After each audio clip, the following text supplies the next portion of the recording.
ನಮಸ್ಕಾರ ಸ್ನೇಹಿತರೆ, ಇವತ್ತೇ ಶಕ್ತಿಯುತವಾದ ಋಷಿ ಪಂಚಮಿ. ಇವತ್ತು ಪುರಾಣಗಳಲ್ಲಿರುವಂತ ಋಷಿ ಪಂಚಮಿ ಕತೆ ಕೇಳೋದ್ರಿಂದ ನೀವು ಮಾಡಿರುವ ಎಲ್ಲಾ ಪಾಪಗಳು ನಶಿಸುತ್ತದೆ. ಮನೆಯಲ್ಲಿರುವಂತ ಕಷ್ಟ, ನಷ್ಟ, ದುಃಖ ದೂರಾಗಿ ಮಾನಸಿಕ ಪ್ರಶಾಂತತೆ ನಿಮಗೆ ಸಿಗುತ್ತದೆ. ಮುಖ್ಯವಾಗಿ ಮಹಿಳೆಯರಿಗೆ ಋತುಸ್ರಾವದ ಸಮಯದಲ್ಲಿ ಉಂಟಾದಂತ ದೋಷಗಳು ನಿವಾರಣೆಯಾಗುತ್ತದೆ. ಹಾಗಾಗಿ ಆಲಸ್ಯ ಮಾಡದೆ ಕತೆ ಕೇಳೋಣ. ಆದರೆ ಅದಕ್ಕೂ ಮುಂಚೆ ನೀವಿನ್ನೂ ನಮ್ಮ ಚಾನೆಲ್ ಅನ್ನು ಸಬ್ಸ್ಕ್ರೈಬ್ ಮಾಡ್ಕೊಂಡಿಲ್ಲ ಅಂದ್ರೆ ಖಂಡಿತ ಈಗಲೇ ಸಬ್ಸ್ಕ್ರೈಬ್ ಮಾಡ್ಕೊಳ್ಳಿ. ಹಾಗೆ ಈ ವಿಡಿಯೋ ಇಷ್ಟ ಆದ್ರೆ ಮರೀದೆ ಒಂದು ಲೈಕ್ ಕೊಡಿ. ಈ ಕತೆ ನಮಗೆ ಭವಿಷ್ಯ ಪುರಾಣದಲ್ಲಿ ಕಾಣಿಸುತ್ತದೆ. ಒಂದು ಸಲ ಪಾಂಡವರಲ್ಲಿ ಹಿರಿಯವನಾದ ಧರ್ಮರಾಜ ಶ್ರೀಕೃಷ್ಣನೊಂದಿಗೆ, ಓ ದೇವದೇವ, ಅನೇಕ ವ್ರತಗಳ ಬಗ್ಗೆ ಕೇಳ್ಪಟ್ಟಿದ್ದೇನೆ.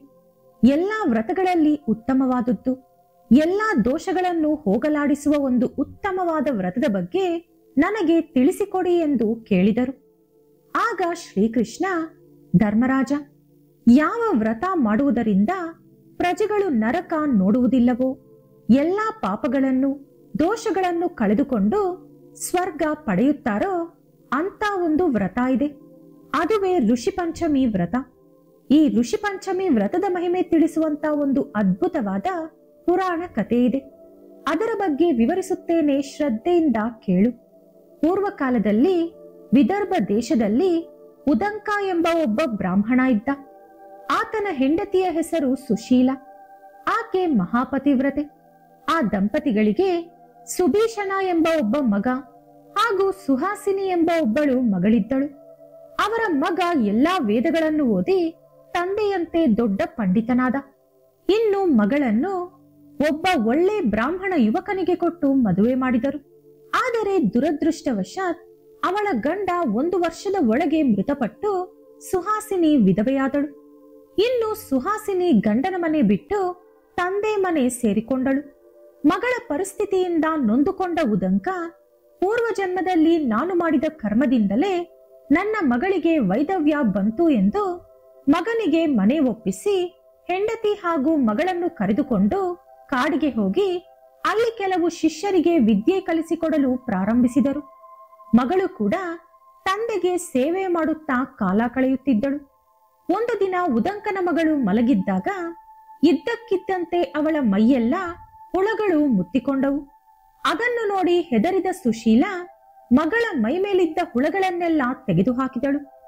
ಆದರೂ ಕೂಡ ಮತ್ತೆ ಮತ್ತೆ ಹುಳಗಳು ಸುಹಾಸಿನಿಯನ್ನು ಮುತ್ತಿಕೊಳ್ಳುತ್ತಿದ್ದವು. ಹೆದರಿದ ಸುಶೀಲ ಮಗಳನ್ನು ಗಂಡನ ಹತ್ತಿರ ಕರೆದುಕೊಂಡು ಹೋಗಿ ನಡೆದ ವಿಷಯ ಹೇಳಿ, ಸ್ವಾಮಿ, ಈ ರೀತಿಯಾಗಲು ಕಾರಣ ಏನು ಎಂದು ಕೇಳಿದಳು. ಉದಂಕ ದಿವ್ಯ ದೃಷ್ಟಿಯಿಂದ ಮಗಳ ಪೂರ್ವಜನ್ಮವನ್ನು ನೋಡಿ ಹೆಂಡತಿಯೊಂದಿಗೆ ಈ ರೀತಿ ಹೇಳಿದ, ಸುಶೀಲ, ನಮ್ಮ ಮಗಳು ಅವಳ 7ನೇ ಜನ್ಮದಲ್ಲಿ ಒಂದು ಬ್ರಾಹ್ಮಣ ಕನ್ಯೆಯಂತೆ ಹುಟ್ಟಿ ಮುಟ್ಟಾದ ಸಮಯದಲ್ಲಿ ದೂರ ಉಳಿಯದೆ ಮನೆಯಲ್ಲಿ ಎಲ್ಲಾ ಕೆಲಸಗಳನ್ನು ಮಾಡುತ್ತಾ, ಪೂಜೆ ಮಾಡುತ್ತಾ, ಪವಿತ್ರವಾದ ದೇವಾಲಯಗಳಿಗೆ ಹೋಗುತ್ತಾ, ಎಲ್ಲಾ ದವಸ ಧಾನ್ಯಗಳನ್ನು ಮುಟ್ಟಿದ ಕಾರಣದಿಂದ ದೋಷ ಉಂಟಾಗಿ ಈ ರೀತಿಯಾಗಿದೆ.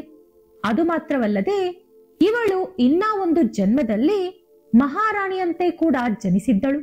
ಆ ಜನ್ಮದಲ್ಲಿ ಅವಳ ಸೇವಕಿಯರೊಂದಿಗೆ ಸೇರಿಕೊಂಡು ಒಂದು ಬ್ರಾಹ್ಮಣ ಮಹಿಳೆ ಮಾಡುತ್ತಿದ್ದ ಪವಿತ್ರವಾದ ವ್ರತವನ್ನು ಅವಮಾನಿಸಿದಳು. ಅವಳು ವ್ರತ ನೋಡಿದ ಪುಣ್ಯದಿಂದ ಮತ್ತೆ ಈ ಜನ್ಮದಲ್ಲಿ ಉತ್ತಮ ಬ್ರಾಹ್ಮಣ ವಂಶದಲ್ಲಿ ಜನಿಸಿದಳು. ಆದರೆ ವ್ರತವನ್ನು ಅವಮಾನಿಸಿದ ದೋಷದಿಂದ ಅವಳ ಮೈಯೆಲ್ಲ ಹುಳಗಳು ಮುತ್ತಿಕೊಂಡವು ಎಂದು ಹೇಳಿದರು. ಅದನ್ನು ಕೇಳಿದ ಸುಶೀಲ, ಸ್ವಾಮಿ, ಯಾವ ವ್ರತ ನೋಡಿದ ಪುಣ್ಯದಿಂದ ನನ್ನ ಮಗಳಿಗೆ ಉತ್ತಮವಾದ ಮಾನವ ಜನ್ಮ ಸಿಕ್ಕಿತು ತಿಳಿಸಿಕೊಡಿ ಎಂದು ಕೇಳಿದಳು. ಅದಕ್ಕೆ ಉದಂಕ, ಸುಶೀಲ, ಯಾವ ವ್ರತ ಮಾಡಿದರೆ ಮಹಿಳೆಯರಿಗೆ ಸಕಲ ಐಶ್ವರ್ಯ ಸೌಭಾಗ್ಯ ಪ್ರಾಪ್ತಿಯಾಗುತ್ತದೋ, ಸರ್ವ ಪಾಪಗಳು ನಿವಾರಣೆಯಾಗುತ್ತದೋ, ಸಕಲ ಆಪತ್ತುಗಳು ನಿವಾರಣೆಯಾಗುತ್ತದೋ ಆ ವ್ರತವೇ ಋಷಿ ಪಂಚಮಿ ವ್ರತ. ಮಹಿಳೆಯರು ಋಷಿ ಪಂಚಮಿ ವ್ರತ ಮಾಡುವುದರಿಂದ ಎಲ್ಲಾ ರೀತಿಯಾದ ಪಾಪಗಳು ಹಾಗೂ ಮುಖ್ಯವಾಗಿ ಋತುಸ್ರಾವದ ಸಮಯದಲ್ಲಿ ಉಂಟಾದ ದೋಷಗಳು ನಿವಾರಣೆಯಾಗುತ್ತದೆ. ಜೊತೆಗೆ ಮುಂದೆ ಉತ್ತಮವಾದ ಜನ್ಮ ಪಡೆದು ಸ್ವರ್ಗಲೋಕ ಪಡೆಯುತ್ತಾರೆ ಎಂದು ಹೇಳಿದರು. ಆಗ ಸುಶೀಲ ಅವಳ ಮಗಳ ಕೈಯಲ್ಲಿ ಋಷಿ ಪಂಚಮಿ ವ್ರತವನ್ನು ಶ್ರದ್ಧಾ ಭಕ್ತಿಯಿಂದ ಮಾಡಿಸಿದಳು. ಆ ವ್ರತ ಮಾಡಿದ ಮೇಲೆ ಉದಂಕನ ಮಗಳ ಮೈ ಮೇಲಿದ್ದ ಹುಳಗಳೆಲ್ಲ ತಾನಾಗಿ ಉದುರಿ ಹೋದವು. ಅವಳು ಪೂರ್ವ ಜನ್ಮಗಳಲ್ಲಿ ಮಾಡಿದ ಪಾಪಗಳು, ಋತುಸ್ರಾವದ ಸಮಯದಲ್ಲಿ ಉಂಟಾದ ದೋಷಗಳು ನಿವಾರಣೆ ಮಾಡಿಕೊಂಡು ಕೊನೆಗೆ ಸ್ವರ್ಗ ಪಡೆದುಕೊಂಡಳು. ಧರ್ಮರಾಜ, ಋಷಿ ಪಂಚಮಿ ದಿನದಂದು ಈ ಕತೆ ಕೇಳಿದರೂ ಕೂಡ ಸಕಲ ದೋಷಗಳು ಪಾಪಗಳು ನಿವಾರಣೆಯಾಗುತ್ತದೆ ಎಂದು ಶ್ರೀಕೃಷ್ಣ ಪರಮಾತ್ಮರು ಧರ್ಮರಾಜನಿಗೆ ಹೇಳಿದರು. ಈ ವಿಡಿಯೋ ಇಷ್ಟ ಆದ್ರೆ ಲೈಕ್ ಮಾಡಿ, ಶೇರ್ ಮಾಡಿ. ಇಂತಹ ಹೆಚ್ಚಿನ ಉತ್ತಮ ಕಥೆಗಳಿಗಾಗಿ ತಪ್ಪದೇ ನಮ್ಮ ಚಾನೆಲ್ ಅನ್ನು ಸಬ್ಸ್ಕ್ರೈಬ್ ಮಾಡಿಕೊಳ್ಳಿ. ನಾಳೆ ಮತ್ತೊಂದು ವಿಡಿಯೋದೊಂದಿಗೆ ಪುನಃ ಭೇಟಿಯಾಗೋಣ. ಧನ್ಯವಾದಗಳು.